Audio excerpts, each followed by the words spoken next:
डांटेंगे तो फिर पता चलेगा कि आप ही बोलने लगिएगा कि हमारा बेटा काहे मार रहे हैं, काहे डांट रहे हैं। इसलिए हम पहले गार्जियन से पूछ लेते हैं। वो तो हम पूछना है, हमको पढ़ाई चाहिए, उसको ला डंडा लगा। बोलते तो नहीं समझता है। ला बोलते पढ़ने के लिए तो समझ में नहीं करता। एकदम इसको जो है ना आप पढ़ेगा नहीं तो कुछ नहीं करेगा। बोलते तो समझ में नहीं करता, पढ़ने नहीं ठीक ठीक, करता। बस हम इतने आपसे खाली परमिशन ले रहे थे, उसके बाद तो हम रगेद के मारेंगे इसको। पढ़ने के लिए जितना इसको जवाब देता मुझे नहीं समझता है। नहीं पढ़ेगा तो कल लेबर वाला काम करेगा, माथा पे मैला ढोएगा और क्या करेगा ये।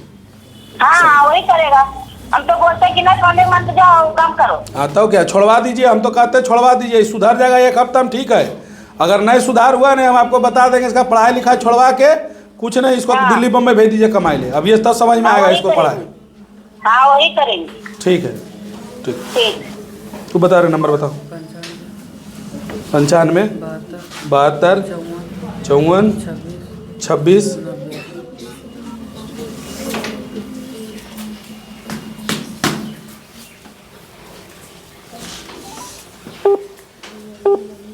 The number you are calling is not reachable. Please call again later. आप जिस नंबर दूसरा नंबर बताओ। दूसरा नंबर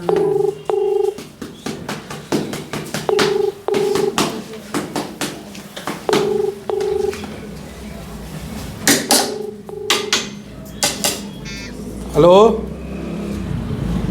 हेलो। हेलो। हाँ हम प्रेम सर बोल रही है। हाँ बोला सर। प्रणाम। ये पंकज के की को मैंने दिन भर खाली आना जाना, घर में पढ़ना लिखना नहीं। नीरज के, हाँ नीरज के। नीरज के, हाँ पंकज तो पढ़वे करो। हाँ पंकज ठीक है, पंकज तो पढ़ो, हम जानो ये तो अच्छा बताता है, गलती हो गई बोले में। नीरज के हाँ नीरज तो बोलोगे तो हमरे पर सनक जाए सर। तो की को अगर चूर दियो धर के। हाँ मारबे करो अगर तो सुनते। बस बस बस बस इसो बस इतने हमरा पूछना था, इतने पूछना था हमरा बस। उसके बाद कल से देखिए, अगर एक हफ्ता में नहीं सुधरेगा ने, इन लोगों को पढ़ाई लिखाई छोड़वाइए और बोलिए अपना कमाओ और अपना खाओ, तब इसे सुधरेगा। एक हफ्ता में आपको रिजल्ट हम दे देंगे इसको। एक हफ्ता में सुधरा नहीं तो इन लोगों को छोड़वा दीजिए पढ़ाई लिखाई। पैसा जुटो बर्बाद होगा आपका कॉपी का तब कलम। ठीक तू बता रहे। 74 82 88 08 22। की नाम हो? हैं तोर तो पहले पूछल एकदम पूरा तोरा पूछने नहीं।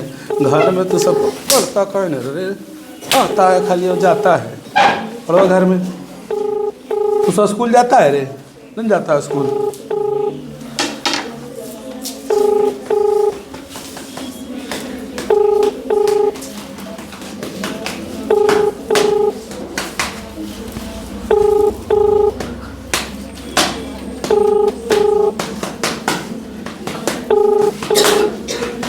हेलो।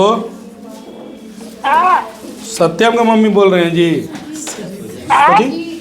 सुजीत के मम्मी बोल रही हैं? हाँ। हम प्रेम सर बोल रहे हैं बड़राजी से। हाँ। ये घर में पढ़ता है कि खाली आता जाता है, ये बताइए। कौन जान वो की पढ़ा वो बताइए। वो तो हम तो पढ़ाबो ये ठीक है, तो घर में बैठो है पढ़े ले, ये हमरा खाली बताओ न तो कि ना बैठो। के जीरी मनी बैठो है। हाँ। बस ये सुनाता उनाता नहीं है कुछ, खाली आता है जाता है, पढ़ाते हैं, रोज पूछते हैं कि इसको बताना उताना कुछ है नहीं। तो हम आप ही फोन किए, इसको क्या करना है, इसको सरिया दे बढ़िया से। देखो तो सर ये वो नहीं चरी मनी। हाँ जीरी मनी ना, ये ना बोलो, बढ़िया सरिया वो। सर ये वो नहीं। हाँ ठीक वह पूछ रहा जी। ठीक आओ। जीरी मनी हम सरिये मेरे, जीरी मनी सरिये वे हमें की रे तोर पूरा लिखना है। हाँ काहे नहीं लिखा ले रे अभी तक तोरा? मतलब विवेक के कहानी है। विवेक के की कहानी ये जब हम पढ़ा लिए हम तोरा, तो तोरा लिखना चाहिए।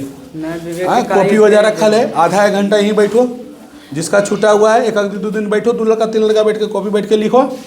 2 घंटा दोपहर के आके बैठ के लिखो। कॉपी है ना रखल जी? कितना रखल है? कॉपी घर में ले जाना है, बैठ के 2 घंटा लिखिए। पर की दिक्कत है? एकदम पढ़ना नहीं। तू सब की करिए बोल। हैं याद करेगी या तो क्लास बंद करवा देंगे तुम लोग को। हमारा नहीं चाहिए 5 4 2 6 1200 नहीं चाहिए हमारा। हराम के पैसा नहीं लिए हम, पढ़मी तबे पैसा वालों को। तुम लोग को लड़की है इसलिए जी छोड़ रहे हैं। कल से अगर सुधार नहीं आया, घर में नहीं पढ़िएगा तो पूरे बाहर कर देंगे यहाँ से। जहाँ जाना है दूसरा कोचिंग जाइएगा, भीड़ लगा लीजिएगा वहाँ, बता दे रहे हैं। एकदम याद करना है। घुमा दो कैमरा।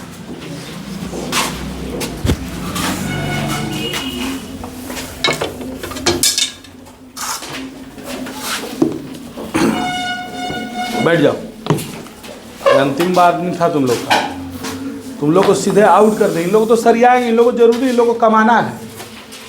नहीं कमाएगा तो इसका दिन दुनिया नहीं चलेगा, इसलिए उसको सुधारना जरूरी है इन लोग को। तुम लोग दिन दुनिया चल जाएगा, दूसरा को बदौलत जीना है। स्त्री क्या है? लता है। लता मतलब लतिया, लतिया जगह लतिया गांजो है, वही ना हो। दूसरे के सहारे ही जीती है। और नहीं पढ़ेगी लिखेगी तो आप दूसरे के सहारे जिएगी। लता कभी बिना वृक्ष के चढ़ सकती है? उसको सहारा चाहिए ना हो। तो वही स्त्री है तुम लोग।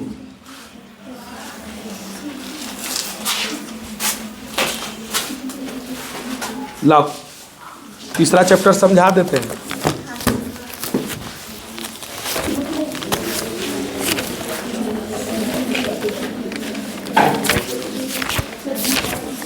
इसका भी छुटा है। दोपहर में आइए, ऊपर खाली रहता है हॉल पूरा। गप सप नहीं कीजिए, अपना कॉपी उठाइए, बैठ के आराम से लिख लीजिए। पढ़ना चाहोगे तब नहीं हो। दिन भर हमारे पास जगह है कि यहाँ बैठ कर तुम पढ़ सकते हो दिन भर। तो पढ़ना यहाँ है ये नहीं, यहाँ से जाएगा सीधे खेलने कूदने में लग जाएगा। तो तुम्हारे सामने हम कॉल करके सुना दिए कौन कितना पढ़ता है, क्या करता है। तुम लोग का गार्जियन बोल रहे हैं, हम थोड़ी बोल रहे हैं। नहीं पढ़िएगा तो आप लोग को तो एकदम सरिया देंगे निश्चित तौर पर, एकदम रोज पीटेंगे, ठीक है। और उसके बाद आप लोग को तो छोड़वा देंगे पढ़ाइए।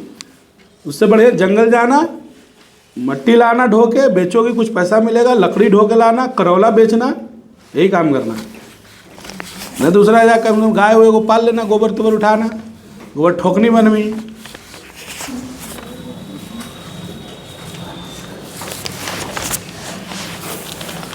चलिए आइए, पहला सवाल, एक तरफा अनुबंध व्यवस्था। तो एक तरफा को ऐसे भी अंग्रेजी में वन साइडेड कहते हैं, नहीं कहते वन साइडेड हो गया मैच हो, एक वो मारल के जितादल के पूरा, नहीं कहता है वन साइडेड। एक तरफा अनुबंध व्यवस्था एक प्रकार की बंधुआ मजदूरी है जिसमें मालिकों को अधिकार असीमित और मजदूरों को कोई अधिकार, इसी को बोलते हैं एक तरफा अनुबंध व्यवस्था। बात समझ में आ गया? कोई दिक्कत है? किसी को समझने में अगर दिक्कत हो तो आप बोलिए, हम 20 बार समझाएंगे, ठीक है। उसमें हम कमी नहीं करेंगे आपको समझाने में। लेकिन घर में पढ़िए 2-3 घंटा। आप लोगों को रूटीन बता दिए थे, हम बोले 1 महीना फॉलो करके देखो, कोई नहीं करने वाला है। दूसरा ये वायोदाई कौन था? तो हम पहले बोले अन्नाम का शासक था और साम्यवादियों के सामने वो टिक नहीं पाया और 25 अगस्त 1945 को वो गद्दी छोड़ दिया। हिंद चीन का अर्थ क्या है? तो हिंद चीन का अर्थ मतलब उस विशाल भूभाग से है जिसका क्षेत्रफल लगभग 3 लाख वर्ग किलोमीटर है, जिसके अंतर्गत लाओस, कंबोडिया और वियतनाम, या ऐसे कहो 2.80 लाख वर्ग किलोमीटर में फैले लाओस, कंबोडिया और वियतनाम को मिलाकर हिंद चीन कहते हैं। नहीं कहते हैं? हिंद चीन का मतलब 3 देश, लाओस, कंबोडिया, वियतनाम, है ना। और इसका क्षेत्रफल 2.80 लाख वर्ग किलो, या तो लगभग में 3 लाख वर्ग किलोमीटर बोल सकते हो। जब 3 लाख बोलेंगे तो लगभग लिखेंगे, और 2.80 लिखेंगे तो फिर लगभग एक्यूरेट फिर बता रहे, तो लगभग क्यों लिखना है। आइए, जेनेवा समझौता, ये तो ऑब्जेक्टिव टाइप का सवाल है। जेनेवा समझौता फ्रांस और वियतनाम के बीच में 1954 में हुआ आंदोलन क्या है? तो विरोध करने के दौरान में कुछ लोग ऐसे भी विरोधी थे या विद्रोह करते थे जो करते करते खुद को क्या लगा लेते थे? आग लगा लेते थे। इस प्रकार के आंदोलन को क्या कहा गया? तो हुआ एक बौद्धिस्ट क्रांतिकारी आंदोलन है। था जो 1939 में शुरू हुआ था, जिसके नेता हुइन फूसो था, और इसमें उग्रवादी घटनाओं को अंजाम दिया जाता था और साथ में लोग अपने शरीर को भी आत्मदाह कर लेते थे। तो यानी अपने आप को आग लगा लेना, है ना, ऐसा आंदोलन करना, उसको कहा गया हुआ आंदोलन, जो 1939 में हुइन फूसो के नेतृत्व में शुरू किया गया। अगला सवाल कह रहा है कि हिंद चीन मतलब लाओस, कंबोडिया, वियतनाम, फ्रांसीसी ने अपना प्रसार कैसे किया, अपना पूरा एकदम फैला लिया जाल कैसे? तो पहले नंबर वहाँ स्पेन आए, डच आए, पुर्तगाल आए, सबसे अंतिम में फ्रांसीसी आए, और 1747 में फ्रांस ने अन्नाम में रुचि लेना शुरू कर दिया। 1787 में कोचीन और चीन के शासकों के साथ उसने क्या किया, संधि किया। फिर 1862 में उसने पूरा शक्ति लाया और अन्नाम पर क्या कर लिया, कब्जा कर लिया। उसके अगले वर्ष कंबोडिया पर कब्जा कर लिया। इस तरह 20वीं शताब्दी आते आते उसने पूरे हिंद चीन पर कब्जा कर लिया। किसी को दिक्कत नहीं। रासायनिक हथियार और एजेंट ऑरेंज। रासायनिक हथियार एक प्रकार का ऑर्गेनिक क्या है, कंपाउंड है, जो अग्नि बमों के साथ, गैसोलीन के साथ मिश्रण से तैयार किया जाता है, और ये त्वचा से अगर चिपक जाएगा तो जलते रहता है और आदमी की मौत हो जाती है। तो रासायनिक हथियार एक तरह का ऑर्गेनिक कंपाउंड है जो बमों के साथ मिश्रण तैयार करके बनाया जाता है, और ये जब शरीर से चिपक जाता है तो शरीर जलते रहता है और इंसान की। दूसरा हम लोग एजेंट ऑरेंज है क्या, जहर। क्या है, जहर। इसका प्रयोग जंगलों को सफाया करने में किया जाता था। चूंकि इस जहर को ऑरेंज ड्रम में रखा गया, ऑरेंज पट्टियों वाले ड्रम में रखा गया, इसीलिए इसका नाम एजेंट। और इसका प्रयोग अमेरिका ने पूरे वियतनामियों पर किया, है ना, एकदम जान जैसे पेड़ पौधा मारना वैसे आदमी मारना शुरू कर दिया। तो एजेंट ऑरेंज है क्या, जहर है। पहले समझो, उसके बाद जब अंदर जाओगे तो खुद एक दो लाइन बढ़ा के लिख सकते हो। तो सीधा सीधी समझना है, रासायनिक हथियार ऑर्गेनिक कंपाउंड है जो त्वचा से अगर चिपक गया तो जलते रहता है। एजेंट ऑरेंज एक जहर है जिसका मूल रूप से प्रयोग जंगलों को खत्म करने में किया जाता था, है ना, और चूंकि इसे ऑरेंज पट्टियों वाले ड्रमों में रखा गया इसीलिए इसका नाम क्या रखा गया, एजेंट ऑरेंज। होची मिन कौन थे भैया? होची मिन हिंद चीन के कहे तो एक समाजवादी नेता थे। समाजवाद क्या है आपको दूसरा चैप्टर में क्लियर कर चुके हैं।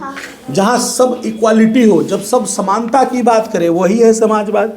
तो होची मिन एक समाजवादी विचार वाला व्यक्ति था।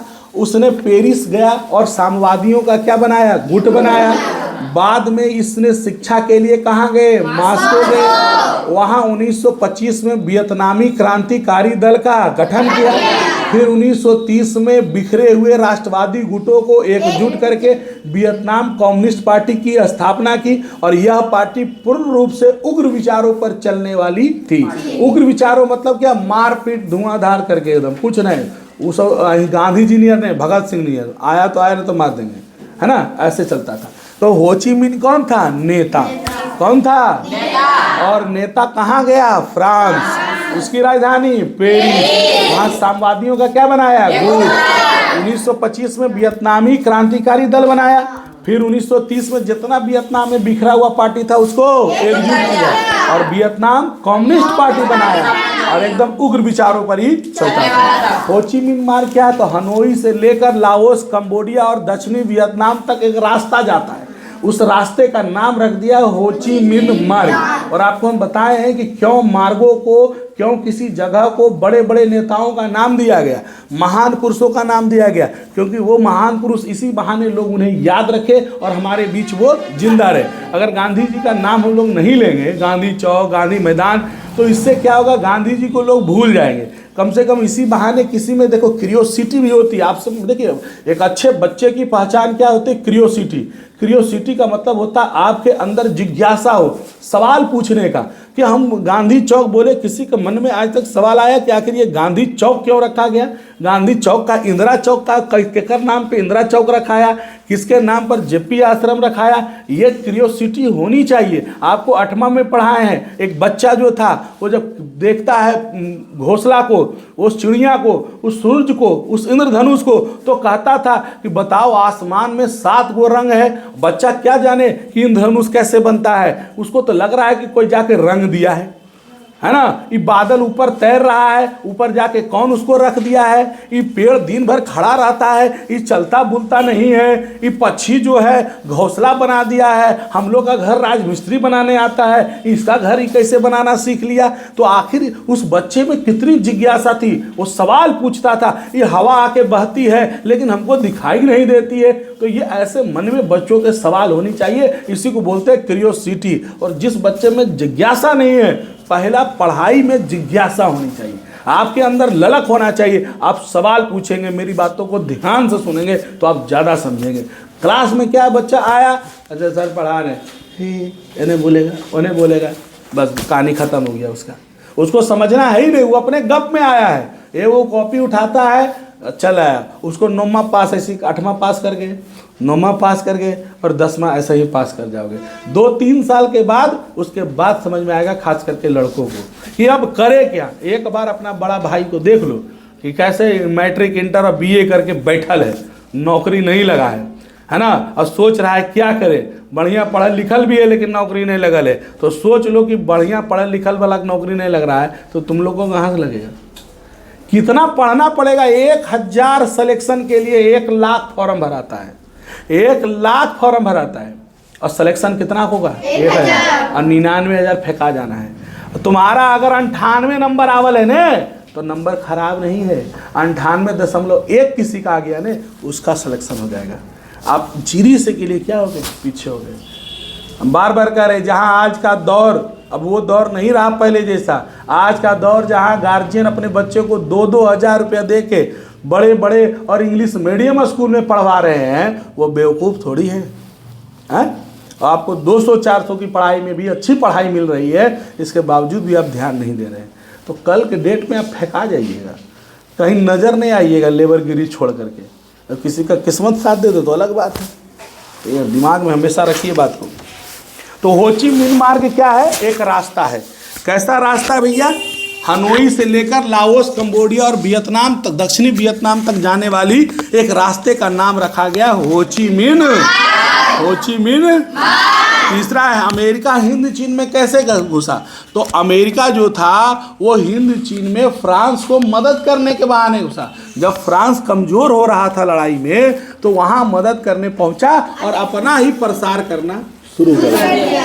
हिंद चीन में उपनिवेश स्थापना का क्या उद्देश्य था, तो देखिए फ्रांस जो था वो भारत पर भी कब्जा करना चाहता था, लेकिन भारत पर इंग्लैंड का कब्जा था, है ना।